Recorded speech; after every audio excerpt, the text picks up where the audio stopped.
Welcome back to the show. I am Kumiv. That is my brother Lucky. What's up? First episode back for 2026. We are excited and thrilled and just every...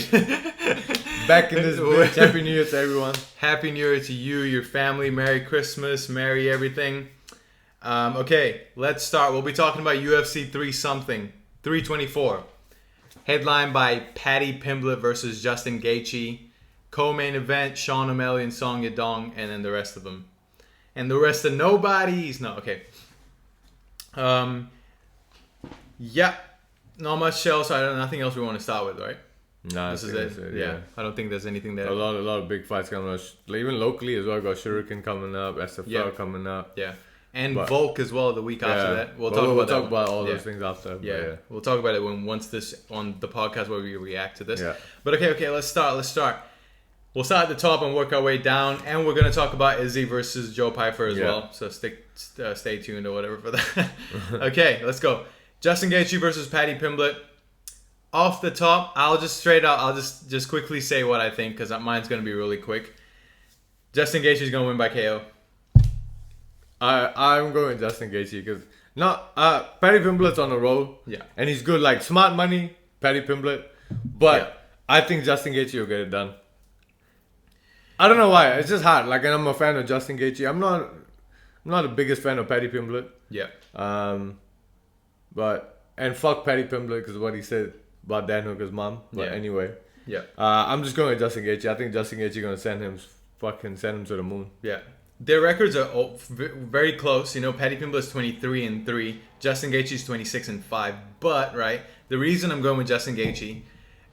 If you just look at it, let's just say you don't know who Justin Gaethje is and you just look at it based on just statistics, Paddy Pimblett should win. He's younger, he's up and coming, he's improving every time. Every fight he's improved significantly, and then the Michael Chandler fight he looked insane. His striking is on a whole other level, right? But that's against Michael Chandler, you know what I mean? And Justin Gaethje, he beat Fiziev twice. He had a war with Max Holloway. Justin Gaethje has been only he has more experience at the higher levels. He's only fought high level guys. That's what I'm saying. So much experience fighting high level guys. And he's had so many 5-round fights. Yeah. You know, and he's only lost to the best. You know, he hasn't, and unless Paddy Pimblett is the best, you know what I mean. But I don't see that just yet. I feel like Paddy's getting pushed way up too quick. Yeah. It's not like Justin Gaethje's a world champion or whatever like that, you know. But I feel he is a world champion. Don't forget. He is. He's right now. I mean, he's not like the undisputed but he's a former world champion, so it's not easy to go up against someone like that. And he's only lost to what's his name, Dustin Poirier. He's lost to Max Holloway. He's lost to Khabib. Yeah, Khabib. Yeah. Charles Oliveira. He's lost to the greats of the division, you know.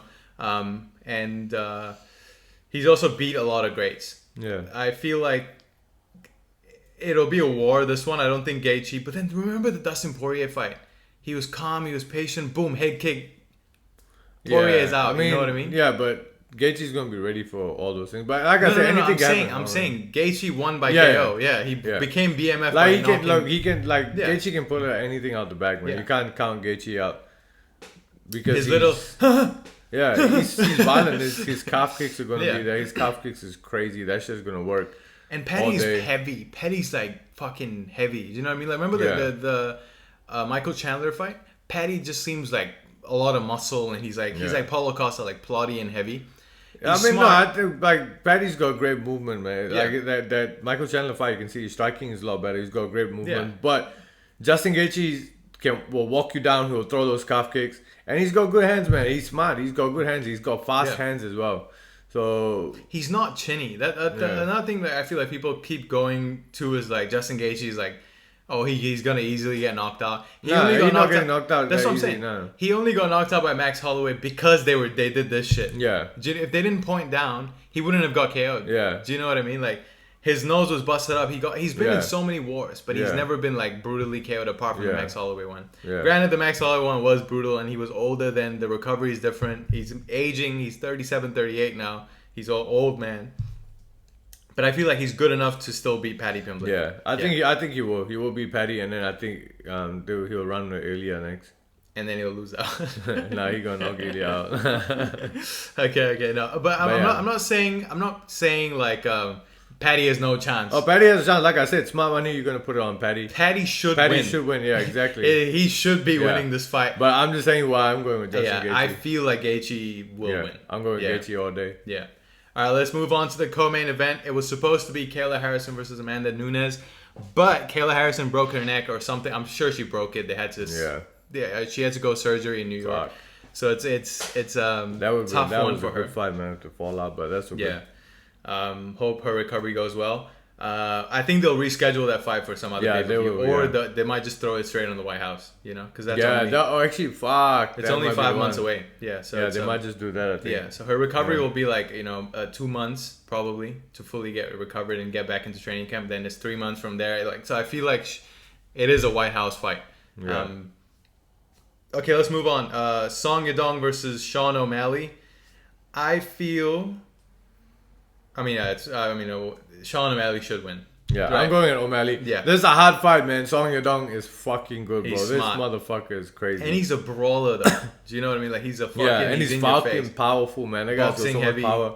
But, I don't know. I'm going with Sean O'Malley because he's just talented, man. He's got so much skill. Not only talent, but he's got so much skill. The guy's just fucking good. And he only lost to the best. He lost to Merab. He only lost to Merab. Yeah, he only lost to Merab. Like, it's not that bad of a loss to And Merab. he lost to a heavy wrestler. Yeah. He hasn't lost a striking battle to anyone. And look, Merab is like arguably one of the GOATs of the division. He's been running through everyone. So it's not like he lost to someone, you know what I mean? Some random dude.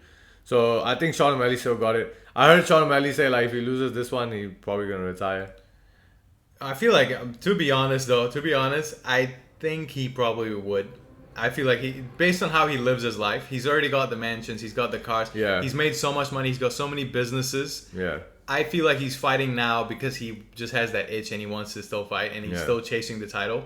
But if someone like Song Yadong beats him, I can see him just being like, yeah, whatever, fuck it. You know what I mean? Yeah. He might take fun fights here and there, but I feel like he's no longer going to be like, I'm gunning for the title. Yeah. Or maybe he moves up. He moves up to featherweight. Yeah. And then Volk beats him now. But yeah, it's gonna be a hard fight. Sean O'Malley will just have to use his feints. But the thing with Song is, right, Song's got short arms. Like, look at how Corey Sandhagen beat him, right? It was a brutal cut that he lost the fight based on a doctor stoppage. But even that, like, Corey was landing elbows and shit like that. Like, I feel like Sean should be able to do the same thing. Song is gonna try and take that leg. He's gonna chop that leg because Song's kicks is fucking heavy, man. Yeah. And he can wrestle, though. But I think, I think Sean O'Malley can wrestle too. Like, Sean O'Malley can defend. He was able to get up from Merab the second time around, the second fight, right? He was able to get up much better, but then he still got finished in the end. But like he was doing so much better, so he will definitely carry that on to this fight. But I think this should be if O'Malley does what he does, this should be a pretty clean fight for him. I think O'Malley wins by decision, though. I don't know if he's gonna decision. I think it'll be decision. I think it'll be a pretty clean one. Because if he does everything, he needs to stay, use his feint, stay long, and just be smart with his shot selection, everything. He'll overload him with the feints. Yeah. Like, his feint game is crazy. Yeah. And he doesn't need to worry about takedown too much because the Song doesn't the footwork. I feel like O'Malley's gonna. The thing is, O'Malley's momentum's been just falling off because 2 fights back to back he looked like shit. Both Merab fights, he couldn't do, like, nothing spectacular happened. I feel like in this fight, O'Malley's gonna remind everyone, like, oh shit. He's that fucking guy. The spinning shit, the dribbling, and all the fancy shit he's going to be able to do in this fight. Because Song is predominantly a striker. Yeah. He might try and mix in a little clinch against the fence here and there. I mean, that's normal, but I feel like, Sean O'Malley's going to do that. He's going to play his feints, overload him with the feints, and then just start picking his shots and just picking him apart.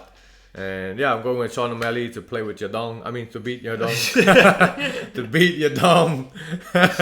Sean's going to beat Yadong until... he finishes him. Yeah. Beat the dog until it finishes, brother. No. Okay. I'm going with Sean O'Malley by decision. Let's move on to Derrick Lewis versus Waldo Cortes-Acosta. Cortes-Acosta, if I'm not mistaken, I think he had 6 fights last year. Yeah, he was on a crazy run. Yeah. Like I remember watching him fight. I'm like, bro, and he's Oh, good. Five He's fights. so fast. Yeah. He's good. Like he's got great jabs. Technical. Yeah. Super great jab, bro. His jab is so good, Yeah. and his combination, his footwork, like he's so good, bro. He knocked out the GOAT, Shamil Gaziev, and and he knocked out Ante Delia, Tom Aspinall's teammate. Yeah. And he lost to. I can't remember who he fought, but I've seen him fight. Yeah, I've seen his telling fights. you. Yeah, So I know. he knocked out Shamil Gaziev, knocked out Ante Delia after Ante scratched his eye, bad, and he said, "I'm going to continue fighting," and he knocked him off straight away after. And then he lost to Sergey Pavlovich. Yeah. And then he had some fights before that. I don't know what other fights, but he looks good. Yeah, he's good. He's good, man. He's one of those prospect heavyweights. That being said, Derrick Lewis is going to win in the first round. Yeah, Derrick Lewis. That's a hard fight, man, for Waldo. But I don't know. I think Waldo could pick him apart just from the outside because he's so long and rangy. He's such a good. His jab is good. I remember now. It's coming back to me. Yeah. He's got crazy great hands, bro. Footwork and speed. Yeah. I think Lewis is gonna have a hard time with this guy, man. Yeah. But if anyone can knock him out, it would be Lewis. Lewis just needs that one. I think so. You know what's also going to be a funny thing? Donald Trump loves Derrick Lewis. Yeah. Every time Derrick Lewis wins a fight, Donald Trump will call him in the cage. They'll do like a video call, and it's the president or whatever. I feel like if Derrick knocks out Waldo Cortes-Acosta, he's fighting for the title on the White House. I'm not even gonna lie. Nah. They're gonna throw him in the interim against someone. Nah, it won't be a title, but I think because he didn't win his last fight, did he? He won. Well, how many fights he won? He's been on a losing streak and he won probably one. No. He won like 2 in a row, I think now. Really? Yeah. I can't remember who he fought. We've seen it. He knocked out Talison Teixeira. Oh, yeah, okay. He knocked in like 35 seconds, and then he flying kneed someone as well. Rodrigo Nascimento. I think this was a flying knee. Okay, actually could be possible, yeah. And then he's on and then he lost to Gileton. So yeah, he lost to Gileton, but then he's on a 2-fight win streak now. If he knocks out this guy, okay, I guess so. If he knocks out Waldo, Waldo's like top 5 or whatever now. If he knocks out Waldo Cortes-Acosta, it could be him versus Cyril Gane. Yeah. I mean, that's still 5 months away, so it's still some time. But like, he's gonna be on the White House because Trump loves this guy. Yeah. So but hard fight though, hard fight. Smart money, Waldo Acosta. Yeah, but by decision or some shit. But gut money. risk to reward money, brother. What you wanna fucking risk it for the Ferrari, brother? Derrick Lewis. All right, let's move on. Natalia Silva versus Rose Namajunas. Natalia Silva. Ooh, that's a good fight. I got Natalia Silva. Silva is fucking good, man. She's the one with the good range and the kicks, right? Yeah. Great feints, great footwork, man. Natalia Silva's footwork. 28 years old. Crazy. I still remember I was talking to you. I was telling you I was watching her fight. I was like, holy fuck. I think it was this fight. Yeah, it was the Grasso fight that I was watching, and I was like, yo, this shit is crazy. Yeah. She's fucking good, man. But again, Rose Namajunas is not something to play with. You know, she's good too. But Rose is good, but I don't know. In recent times, it's been hit or miss. Yeah, so I think Natalia Silva is the next. As much as I hate going against Rose, but I'm gonna go with Natalia Silva to win this one. Yeah, I got Natalia Silva as well. I think she's really good, man. Natalia Silva's got that. I don't know. I just like the way she fights. Beautiful fight. And Rose is still young. She's only 33, but I feel like she's kind of past her prime at this point already. Yeah. Natalia Silva is just coming into it. But Rose did look good in the last fight. Who she fought last? Can't remember now. She fought she fought someone we know. Like, it was a good name.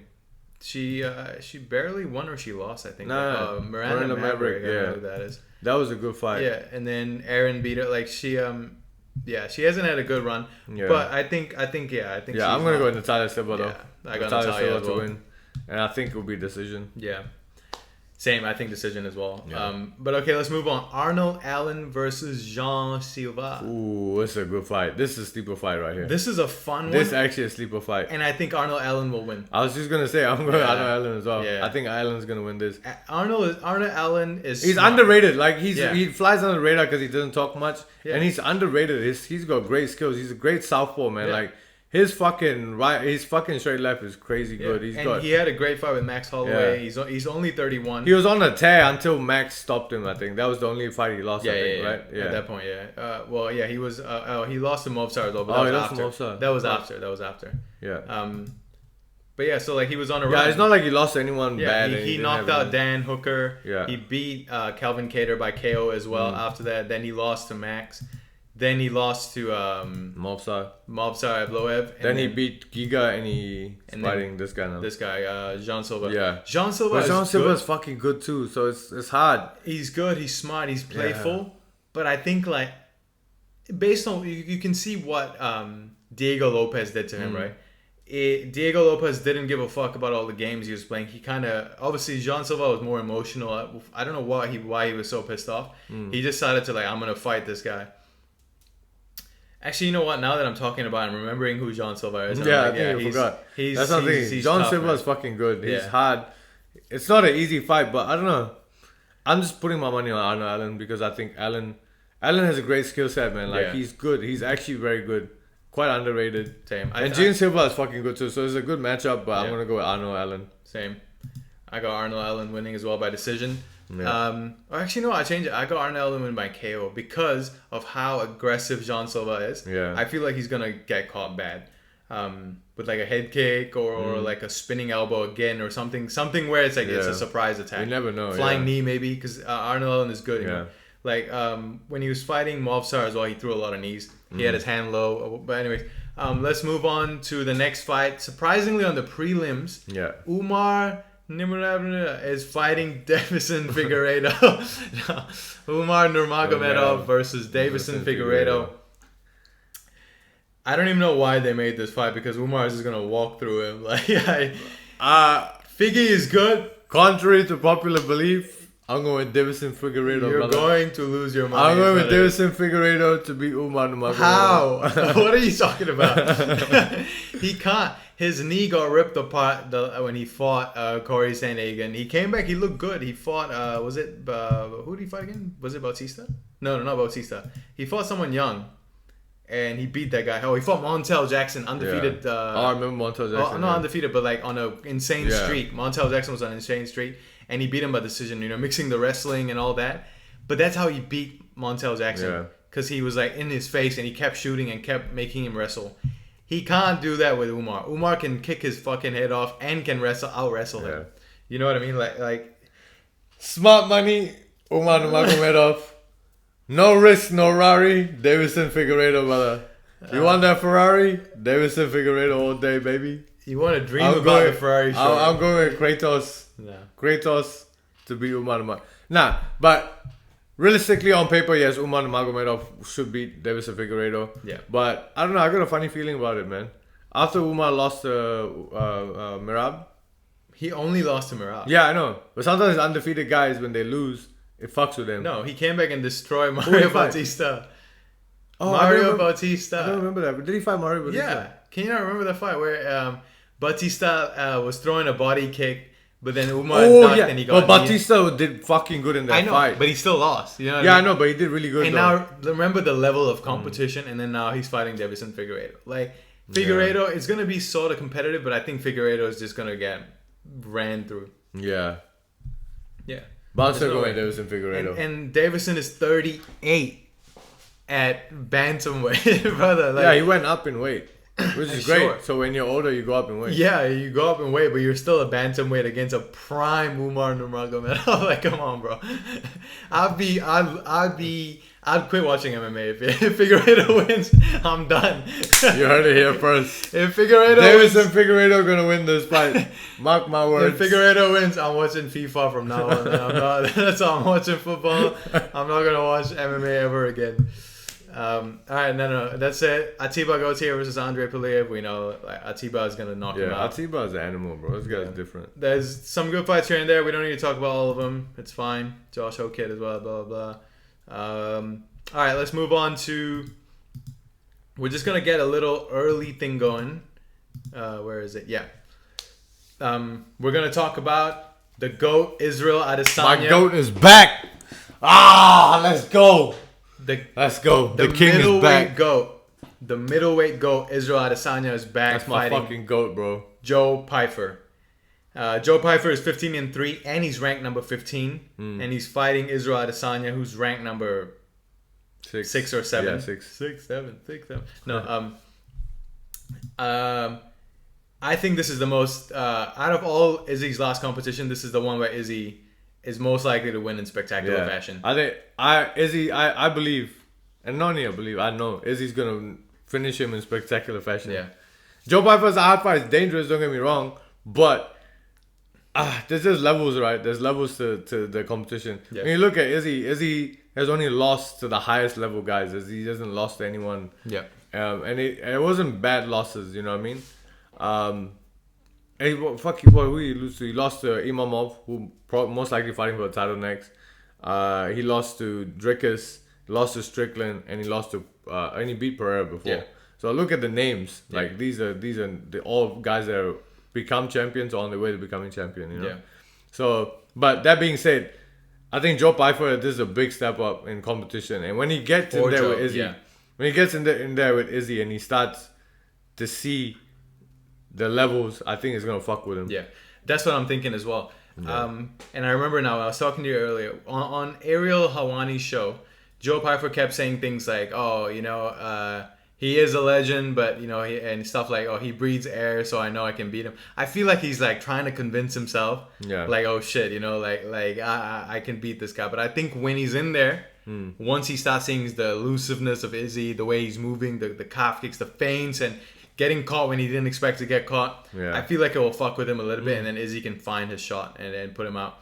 But that being said, right, to give Joe his thing, his power is scary, right? Of course, yeah. And that's what I'm saying. So like, Izzy cannot like afford to make any mistake at all. Like even if he gets poked in the eye again or whatever, like he needs to fucking let me sit. I think one out. he knows now. Like I gotta take the time. You know what I mean? Yeah. Because with the Robert Whittaker fight, when he got poked in the eye and he took like 2 seconds, he's like, I'm back into it.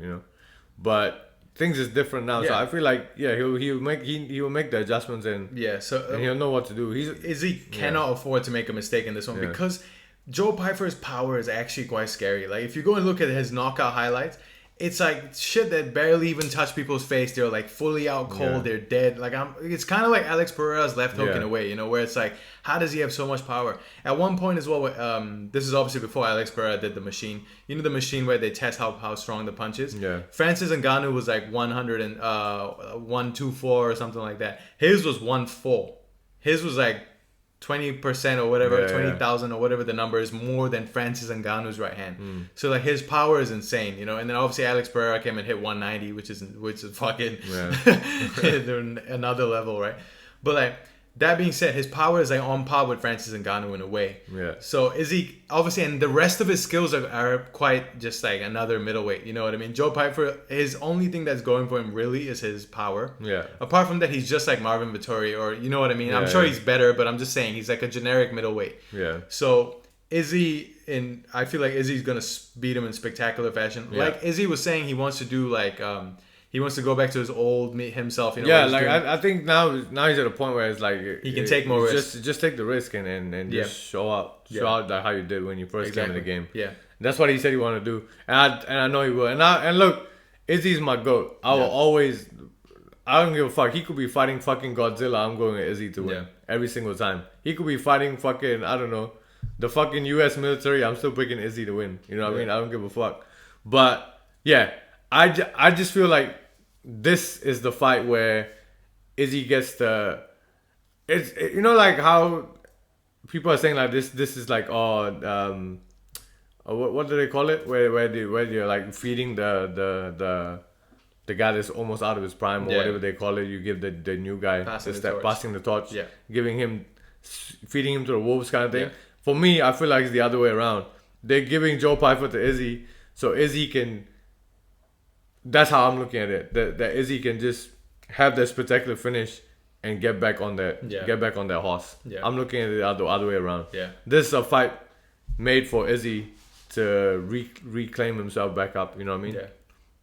And I know Izzy's gonna finish him in spectacular fashion, and I can't wait to see it. Let's go. That's my fucking goat. The last style bender. I can't wait to see him fight, bro. It's so fun because now we get like another Izzy fight week, the vlogs, everything is there. Like, remember all the times we watched him, right? Like going up against Jared Kennedy, like the whole lead up, and the crazy thing, the crazy thing, how privileged it is for me, how much of a privilege it is for me. I've seen his camp since he was fighting Cannonier. Yeah. I think. Or was it just before Cannonier? Who did he fight before? I think Cannonier, I was there. Who was he? Who did he fight before Cannonier? Before Cannonier was like Vittori, yeah. So I was there that, like watching him get ready for all that, and I was just privileged enough to just watch his camp from Cannonier onwards. Everyone he's fought, I'm like fuck. Even the Pereira fights, the first and second Pereira fights, I was there for both. Same, and I was just watching him train, like the sparring, and just seeing CKB. him, bro. It's crazy, man. Like watching the spiders, like it's just such a privilege, and I'm just so grateful that I get to be there and see him work, you know, like seeing one of the legends work. And even to this day, every time I see him in the gym, if we first bump, I'm like, fuck. It still hits my mind. I'm like, bro, without him, I would never even lace up a pair of gloves. This whole life timeline of me fighting would never exist if there was no Izzy. Yeah. Like I would not have taken the step to go to CKB and train and do none of this. So it's wild, man. It's mind blowing to me. But yeah, shout out to my GOAT. Let's go. He's gonna beat Joe Pyfer in spectacular fashion, we know. And that's it, man. He's coming back. Let's go. Izzy's back. You know what I mean? And yeah. All right. That's it. I think we don't have much else to talk about. My name is Kumiv. That is my brother Lucky. Peace. We're out.